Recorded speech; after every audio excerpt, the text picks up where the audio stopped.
y realmente el nivel de respuesta es sumamente bajo. Van a estar recibiendo algunas comunicaciones a lo largo de este mes indicándoles cuál es el estado de la entrega de esa encuesta, y si por algún motivo llegamos a cerrar el proceso de relevamiento y figura que la institución no entregó o no entregó de manera completa el formulario, estaría en incumplimiento de contrato. Excelente, entonces son dos criterios.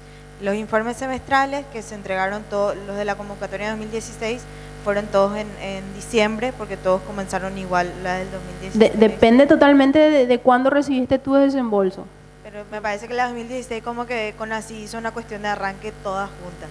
Entonces, es simplemente la revisión del informe semestral. No es que van a abrir mi PGT a abril y que yo voy a tener que hacer un informe de vuelta en abril a saber cómo está la situación del PGT. En el marco de la ejecución de los proyectos actuales, que estemos nosotros con toda la información que requerimos según lo que establece la guía de ejecución y solamente eso, ¿no? Excelente. Ahora, mi consulta, entonces, el estatus es el 2 de abril.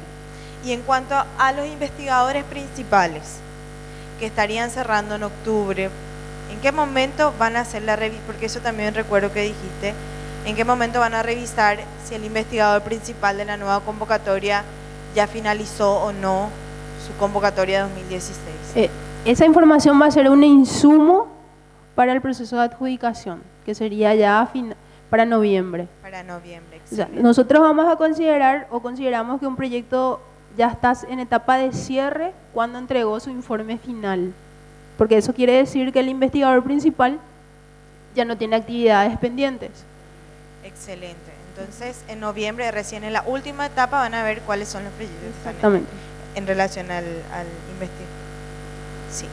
Bueno, la otra consulta voy a esperar a verlo, porque entiendo que ahí tiene que ver esto que vos decías, que ahora se va a manejar un usuario por institución. Yo pertenezco a una institución, ponele, que tiene un área de medio ambiente y tiene un área de salud. En las convocatorias anteriores, cada área iba presentando su propio, iba cerrando su propio SPI y manejando su propio SPI. Ahora cada área va a poder presentar autónomamente, pero hay un área que va a tener que darle el clic final.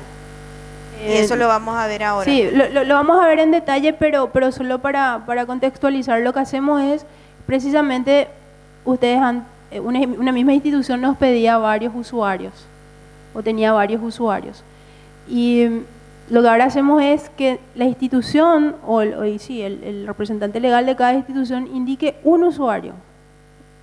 Y le damos a ese usuario la responsabilidad de crear tantos usuarios como la institución necesite.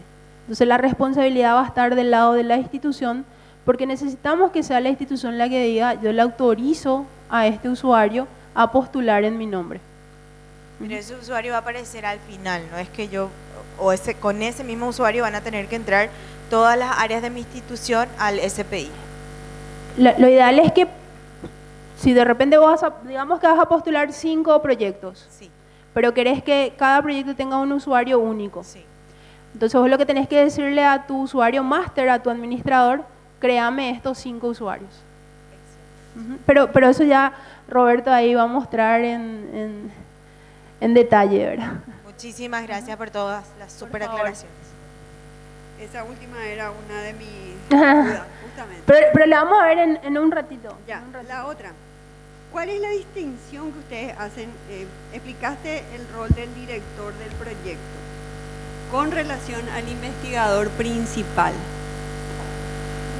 Para nosotros el investigador principal es el dueño de la línea de investigación, es el que se va a ocupar de trabajar los objetivos y las actividades y de ser el líder del equipo, ¿verdad? Mientras que el director del proyecto es la persona que nosotros vemos como el punto de referencia para todo lo que llamamos gestión, logística, compromisos.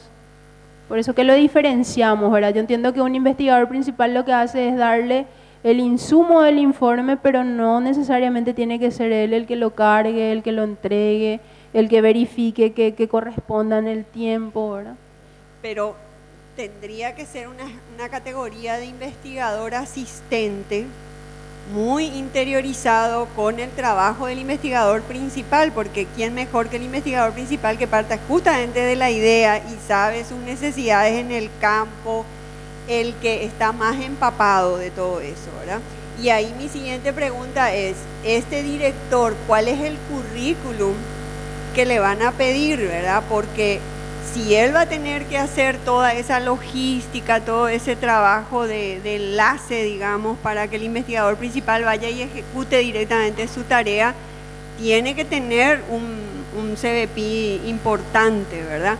Realmente tiene un perfil de gestor, no tenemos un perfil establecido, es decir, no tenemos como cuál es la formación básica que deba de tener, ¿verdad? Pero consideramos que el investigador principal no tiene por qué ir a solicitar las tintas o preocuparse de que la resma de papel se haya solicitado y esté disponible, que nosotros lo tengamos que llamar a algunas reuniones. O sea, es el punto de enlace para nosotros y de alguna manera tiene que ser el enlace interno que tiene el investigador principal para obtener todas las necesidades de ejecución de su proyecto, ¿verdad? O sea que no necesariamente tiene que ser de la misma disciplina, No, tiene que no, tener no. un doctorado No. en la temática que está realizando ese proyecto. No necesariamente. Ya. Y la otra cuestión, ¿estos formularios se pueden bajar de manera a poder elaborar las propuestas, como yo digo, en la tierra siempre, y luego subirlos al cielo del ESPI? Lo que hicimos, doctora, fue crear un formulario de prueba. Le digo de prueba porque en la plataforma ustedes van a encontrar que hay algunas opciones. Por ejemplo, cuando van a seleccionar el área de la ciencia, ustedes van a dar un clic y le va a aparecer las 6 áreas de la ciencia. Entonces eso no podemos replicarlo aquí, entonces elegimos uno como ejemplo para poder mostrar toda la estructura que tiene el formulario. Lo hicimos en un formato PDF, pero es editable, usted puede cortar y pegar y empezar su redacción, ¿verdad? Y luego cortar y pegar y llevarlo a las secciones del SPI. Es un poco lo que... No quisimos levantar el Excel antiguo, aunque algunos nos los piden, pero quisimos que ustedes lo vean ya en la estructura con la cual el SPI le estaría mostrando una vez que ustedes empiecen a llenar el currículum. Gracias. La propuesta, mejor dicho. Acá también. Bueno, la primera pregunta sigue a la pregunta de la compañera y entonces el número de asignaciones a los directores de proyectos no está limitado, ¿no? Yo puedo tener una persona que gestiona todos los proyectos y puede tener uno como puede tener 10 o 15, ¿no? Sí, es totalmente considerando ya la decisión de la institución, ¿verdad? Si va a tener una cartera grande o quiere tener un solo gestor o quiere tener uno por proyecto. Es una decisión institucional. Ok. Bueno, después tengo una pregunta sobre los currículum de los investigadores. En los criterios de valoración hay 2 etapas.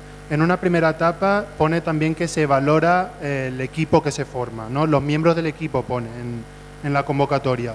Y después, en la página 10, hay un apartado que es el C, que es donde se valora el currículum y las publicaciones y todas esas cuestiones. En la etapa 1, entonces, ¿cómo discriminan el equipo que se forma? ¿No? Estamos hablando etapa 1, página 9 y etapa 2, página 10. Es básicamente de que aparezcan los roles principales. Por ejemplo, que esté declarado el investigador principal, que esté declarado al director del proyecto, al administrador. Es decir, que aparezcan los roles que luego van a permitir al evaluador ponerle un puntaje, ¿verdad? Bueno, después tengo otra pregunta, a ver que la encuentre. Acá está, sí. En las convocatorias, sobre todo en investigación básica y en investigación aplicada, ponen las bases que los proyectos tienen una durabilidad máxima de 24 meses con posibilidad de prórroga. Entonces, ¿hablamos de 18 meses o de 24 meses? 18 meses. Entonces, podemos decir que ahí lo que ponen las bases... Nosotros hay que hacer una mea culpa, ¿verdad? El primer día de la convocatoria levantamos unas guías desactualizadas, pero eso ya está... Fuiste muy rápido nomás. Perfecto, sin problema. ¿No? La captura de la... La cuarta pregunta, y ya es la última, hablaste ahí de una fecha de vinculación y de fin de la vinculación, ¿no? Entonces, la fecha de vinculación, ¿qué la ponemos? ¿Desde que empezamos, por ejemplo, a redactar el proyecto con ciertos investigadores o solo hablamos del proceso cuando ya fue ejecutado, cuando fue adjudicada la propuesta? Desde la adjudicación. Perfecto. Ok, todos, muchas gracias. Sí. El plan de trabajo, solamente para reforzar un poco, el plan de trabajo va desde la fecha de la primera actividad necesaria y termina con la última actividad necesaria en el proyecto. Entonces ese sería tu inicio-fin del... Lo que no quiere decir que el vínculo de las personas tenga que ser igual. Vos puedes hacer vínculos en el tiempo menores. También ahí es importante que cuando van a declarar al equipo de investigación recuerden que cualquier cambio del equipo requiere de aprobación previa. Entonces ustedes tienen que tener muy en cuenta cuáles son los roles de cada miembro del equipo y declarar a aquellos que realmente tengan una incidencia a lo largo del proyecto. Porque sabemos que hay trabajos puntuales que no necesariamente los convierte en miembros del equipo de investigación. Nos ha sucedido que en algunos proyectos ya han inclusive declarado quiénes iban a ser sus diseñadores web, por ejemplo, y después ya no pudieron contratarlo, tuvieron que hacer todo el procedimiento de cambio. Y sabemos que ese tipo de trabajos son trabajos puntuales que no necesariamente suman a la conformación del equipo de investigación, ¿verdad? El equipo de investigación tiene que estar conformado según los objetivos que están persiguiendo, de manera que ustedes puedan demostrar que existe fuerza y conocimiento para poder trabajar las actividades que van a ser necesarias para esos objetivos, ¿verdad? Sí, buenas tardes. Algunas preguntas ya fueron respondidas, pero quisiera preguntar si el investigador principal puede residir en el extranjero. No me acuerdo. Un ratito, no me quiero equivocar con esa pregunta, es muy importante.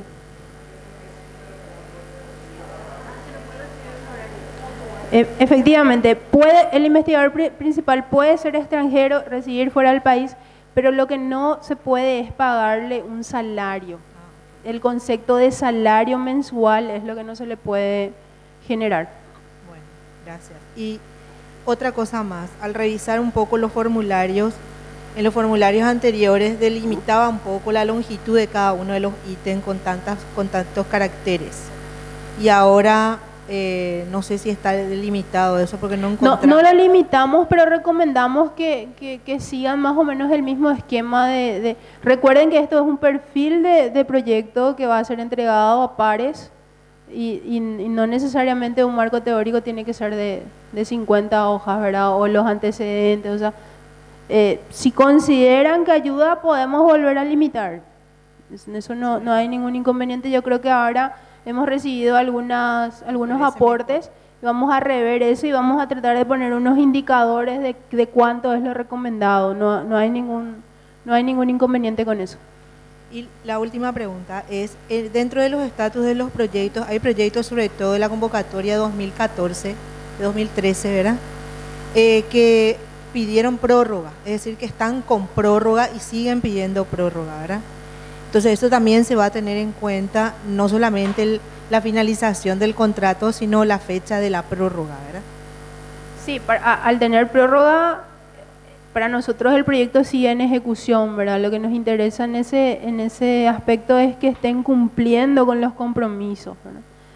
Cada una de las prórrogas solicitadas de alguna manera tienen una fundamentación y fueron analizadas previamente, ¿verdad? Es decir, si el CONACYT aceptó darles una prórroga, consideramos ya que es un proyecto en ejecución, no hay como una penalización por la ampliación, ¿verdad?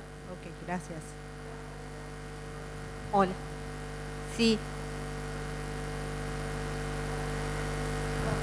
Bueno, yo quisiera hacer una pregunta con respecto a, bueno, si bien ahora no se contempla los proyectos asociativos, puede existir la posibilidad de trabajar en cooperación con otra universidad de dos instituciones, ¿no? Sí, nosotros alentamos, dentro de las guías ustedes van a encontrar que se alienta la cooperación, la vinculación, la conformación de redes. Excelente. En ese sentido, ¿Es posible tener más de un investigador principal? No, les pedimos que nombren un investigador principal y los demás que sean investigadores. Investigadores. Sí. Perfecto, gracias.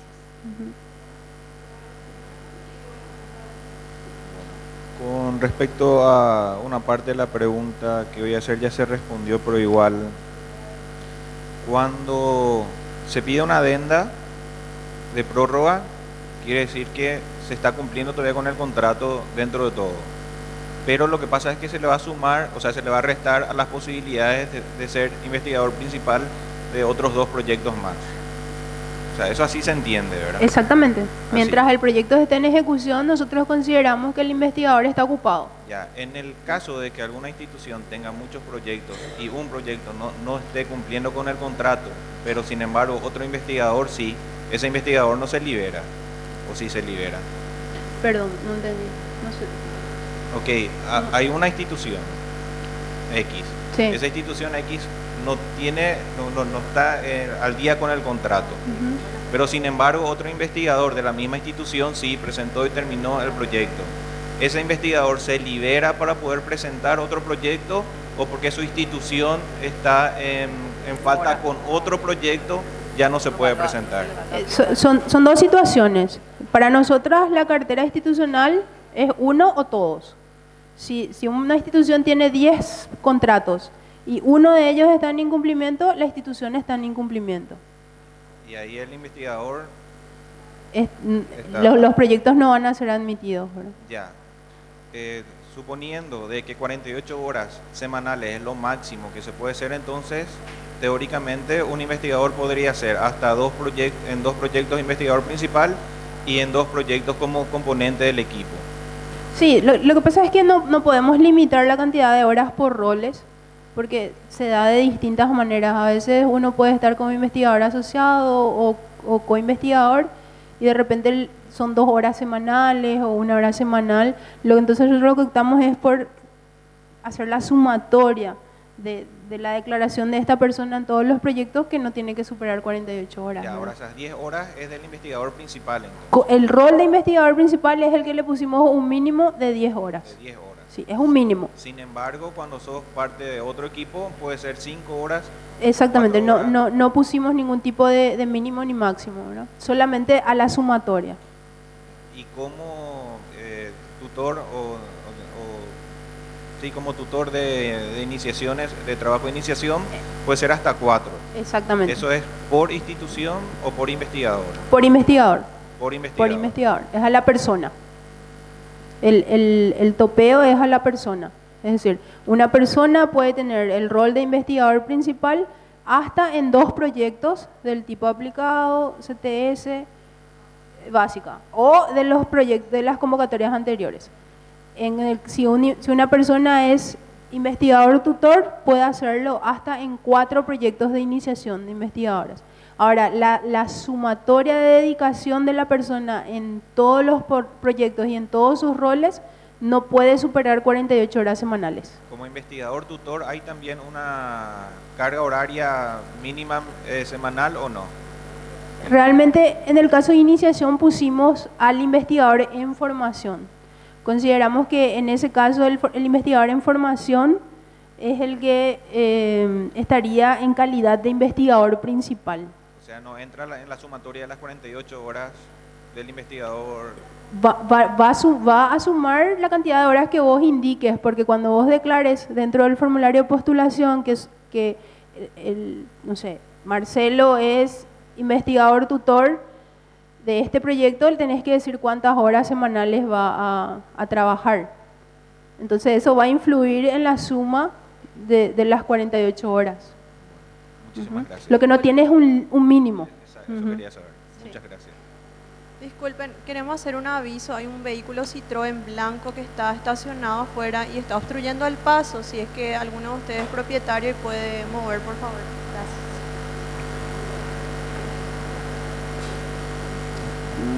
Sí, acá me ayudan. Para aclarar nada más, recordemos que iniciación de investigadores tiene como 2 tipos de motivos, o sea, persigue dos objetivos. Uno es la formación de nuevas líneas y la otra es la del desarrollo de tesis de maestría y doctorado. Cuando es de nuevas líneas, ahí ya tenemos la figura de investigador principal. Ahí sí tiene el mínimo de 10 horas, ¿verdad? Pero cuando hablamos del desarrollo de una tesis, estamos hablando de un tutor y de un investigador en formación, ¿verdad? Y ahí el investigador en formación es el que ya automáticamente tiene una dedicación de 10 horas semanales. Ya. Eso creo que está en la guía, ¿verdad? En la guía de bases y condiciones está bien detallado ese punto entre investigador, tutor e investigador en formación en el caso que sean creación de nuevas líneas. Buenas tardes. La doctora Mirta Alfonso tengo 2 preguntas. Uno es en caso de que se presente un proyecto con 2 instituciones, una sea privada y una sea pública. Por ejemplo, el investigador principal es de la pública, ¿puede ser el coordinador de la privada o tiene que ser también de la pública? A ver, nosotros lo que decimos es que el investigador principal puede tener un vínculo con la proponente o con la asociada. Sí. No hay ningún inconveniente. Perfecto. El director del proyecto tiene que tener el vínculo con la institución proponente. Pero no necesariamente tienen que ser de la misma institución, pueden ser uno de la pública y otra de la privada. Depende de quién va a ser el proponente y quién va a ser el asociado. La privada va a ser el proponente. Entonces el director tiene que tener el vínculo con la privada. Ya, perfecto. Es decir que si yo propongo, el director de ese proyecto tiene que ser de la privada. Exactamente. El privado propone. Exactamente. Pero el investigador principal puede ser de la pública. Puede ser de la pública.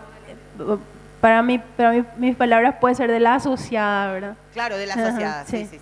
Porque acá se van a vincular 2 instituciones, una pública y una privada.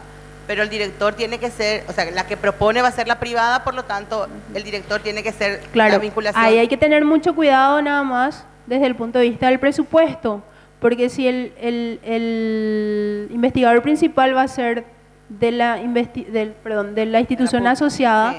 La investigación asociada no va a poder utilizar dinero de los fondos que el CONACYT le entrega. Pero eso precisamente se está haciendo un trabajo bien consensuado de qué es lo que queremos hacer, ¿verdad? Pero la figura del director es la que a mí me estaba preocupando. Y otro punto, con relación, no sé si eso se va a hablar más adelante o ahora, pero con relación al fondo del presupuesto. Toda institución, en mi institución, por ejemplo, todo manejo administrativo tiene un porcentaje destinado para la contabilidad. Es decir, es un 10% que cobra por administrar cualquier tipo de actividades. ¿Esto también se contempla en este tipo de proyectos o no? No, ese tipo de gastos no son considerados. Ya. Si usted recibe 10 millones como cofinanciamiento, usted tiene que demostrar en qué gastó los 10 millones. Si demuestra 9, 1 millón tiene que ser devuelto. Claro, pero bueno, todavía no leí la parte económica, pero es una duda que tenía. Todos esos detalles lo tenemos en la guía de ejecución. Están los rubros financiables, los rubros no financiables, pero ese tipo no sé si es eso, ¿verdad? Pero generalmente hay instituciones que te cobra por gestión de fondos. Sí. Ese tipo de pagos no están contemplados.